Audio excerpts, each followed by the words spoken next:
CDO साहब, CBO साहब, हमारे यूआईटी के JD sir, ACP sir Praveen ji, सभी अधिकारी कर्मचारीगण, सभी शिक्षक और हमारे देश के भविष्य सभी प्यारे प्यारे भगवान स्वरूप बच्चे। वैसे तो आपको काफी कुछ बताया जा चुका है, मैं आपको छोटी छोटी 3-4 बातें बता रहा हूँ 15-15 सेकंड की। अपराध हमेशा होते आए हैं, होते रहेंगे। सबसे जरूरी बात है कि वो आदमी समझदार होता है जो हर समस्या का समाधान निकाल लेता है, लेकिन उससे भी समझदार वो होता है जो समस्या को जीवन में आने ही नहीं देता। तो ऐसा सावधानी बरतें कि समस्या आपके जीवन में आए नहीं। त्रेता युग में, द्वापर युग में, सतयुग में और कलयुग में अपराध हमेशा होते रहे। एक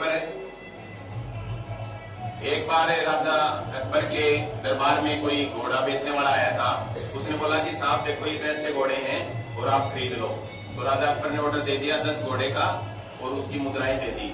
थोड़े दिनों बाद जब बीरबल से राजा अकबर ने कहा कि भी अपने यहाँ पे मूर्ख लोगों की लिस्ट बनाओ, तो अकबर ने लिस्ट बना के दी और सबसे पहले राजा का नाम लिख दिया। तो राजा अकबर ने पूछा भी मैं तो तुर्रम खां हूँ, 30 मार खां हूँ, देश का राजा हूँ, तेने मेरा नाम ही सबसे ऊपर लिख दिया। बोला हाँ जी, सबसे बड़े मूर्ख ही आप हो। बोला कैसे?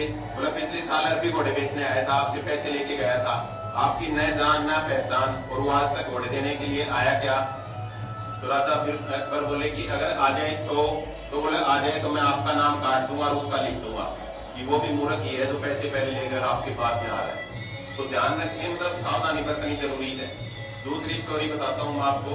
एक राजा ने अपने दरबारियों से कहा, जो उनके विद्वान लोग थे, उनसे कहा कि मेरे को एक बहुत अच्छी पुस्तक लिख के दो। तो उन्होंने पुस्तक लिख दी, लगभग उसमें 200 पेज थे।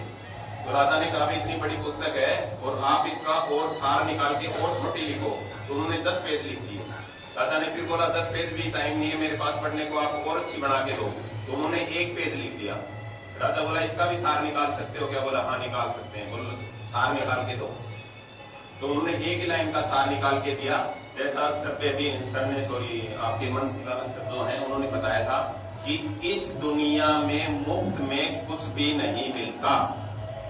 ठीक है, तो ये बात आप जीवन भर याद रखें। हर चीज के लिए आपको कीमत चुकानी पड़ेगी। जो भी चीजें आपको मुफ्त दी जा रही हैं, प्रलोभन दिया जा रहा है, उसकी कीमत आपसे जा रही है। तो ध्यान रखें इस बात पे, हमेशा आप मुफ्त लेने की न सोचें। एक चौथी बात और बताता हूं आपको, वो आज के टॉपिक से संबंधित नहीं है लेकिन हमारे जीवन से संबंधित है। एक बार एक लड़की जिसका पहाड़ के ऊपर घर था, वो उसका भाई नीचे खेल रहे थे। ठीक है, खेलते खेलते भाई गिर गया, उसके चोट लग गई। तो लड़की अपने भाई को पीठ पे लेके चढ़ने लगी, जिसका घर पहाड़ के ऊपर था। तो रास्ते में गडरिया मिला, बकरी चराने वाला। बोले बेटी तू गिर जाएगी और तू इसको नीचे छोड़ दे, ये अपने आप आ जाएगा। तो लड़की बोली कि ये सोने चांदी की गठड़ी नहीं है जो मैं इसको छोड़ दूं, ये मेरा भाई है।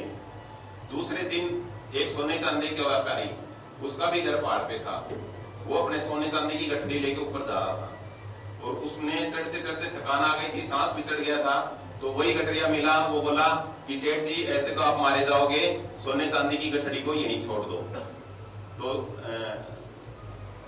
सोने चांदी की गठड़ी वाला बोला कि ये मेरा भाई नहीं है, ये सोने चांदी है, तो यहीं छोड़ दो। इस कहानी से मैं जो यहाँ पे विराजमान बेटियां हैं उनसे कहना चाहता हूँ कि आप जो अपने भाई को, अपने माँ बाप को जो परिवार समझो, वही परिवार आपको अपने ससुराल में समझना है। हमारे रिश्ते तेजी से टूट रहे हैं, इस बात का बहुत ही अफसोस है। तो आप सभी ध्यान रखें। आप लोगों ने इतने ध्यान से सुना, इतने ध्यान से सुनने वाले बच्चे नसीब वालों को मिलते हैं। बहुत बहुत धन्यवाद। जय हिंद, जय भारत।